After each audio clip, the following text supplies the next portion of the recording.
Country music fans, get ready. Dylan Scott is bringing his Country Till I Die tour to Salt Lake City in just a few short weeks. Dylan is here to share more about this show and chart-topping music. Welcome to the show, Dylan. How are you doing? Good. How you doing? I'm doing well, thanks. Okay, Dylan, tell us, what can fans expect from your show?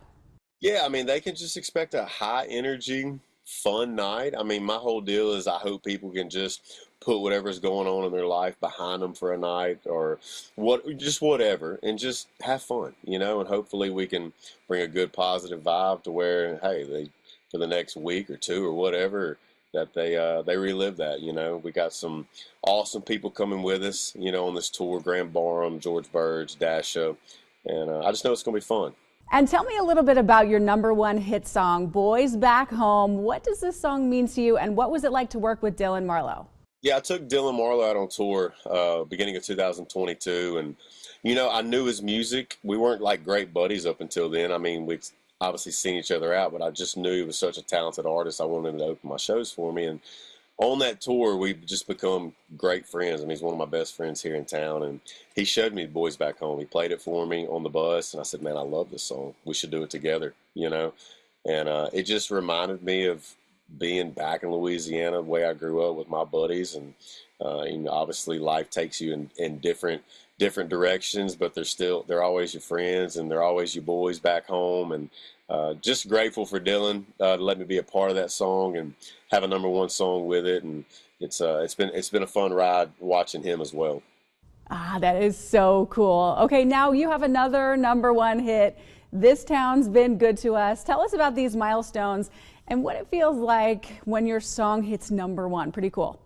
Yeah, I mean, I remember having my first #1 with My Girl, and it was almost hard to enjoy it, which is crazy because that's what you dream about your whole life. Because once I had that #1, it's like, oh, am I going to be a one-hit wonder now? And so it was the second #1 I had where I finally could breathe and go, all right, I'm no longer a one-hit wonder.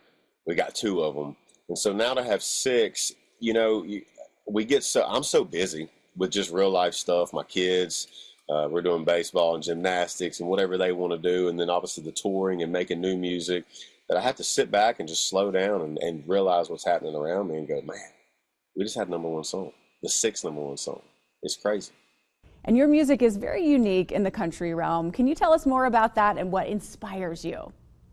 Yeah, I mean, I don't know. I just grew up listening to everything, Obviously, country music was the core. That's what I grew up living. And my dad was living in Nashville doing country music. So obviously, he taught me all that stuff growing up on Keith Whitley and George Strait and Tim McGraw, being a 90s baby I am. But I don't know. I love all types of music, whatever can speak to me. And I feel like a lot of people relate to that. And so I never wanted to just stay.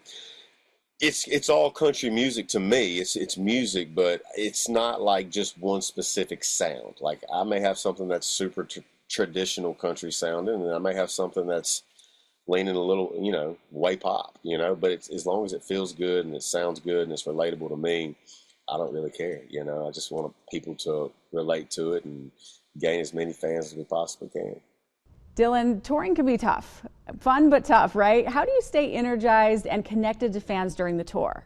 Yeah, I mean, it can be gruesome at times, all the travel we do and, staying up late at night, and it can be tough. But every night I hit that stage and I look out across that room and see the people that showed up, it's like, man, some of those guys and girls, they drove hours, and it's just wild to me that, people do that. For me, just some regular old dude from Louisiana that followed a dream. But I don't know. Like I said, when I walk out on stage and see everybody, it's at that moment I'm like, man, I don't care how tired I am. I don't care what's happened in my life that day or that week. It's like, this is what it's about right here, and makes it all worth it. So thank you to the fans. And what's new for you after this tour? Maybe some new music?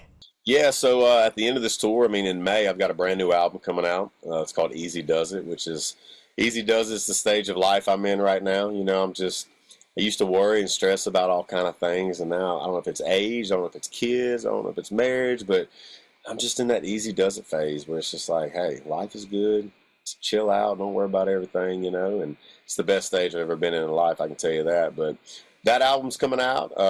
More new music's coming out later this year. We're gonna go out on another headline tour in the fall. which is really exciting. And yeah, just keep grinding.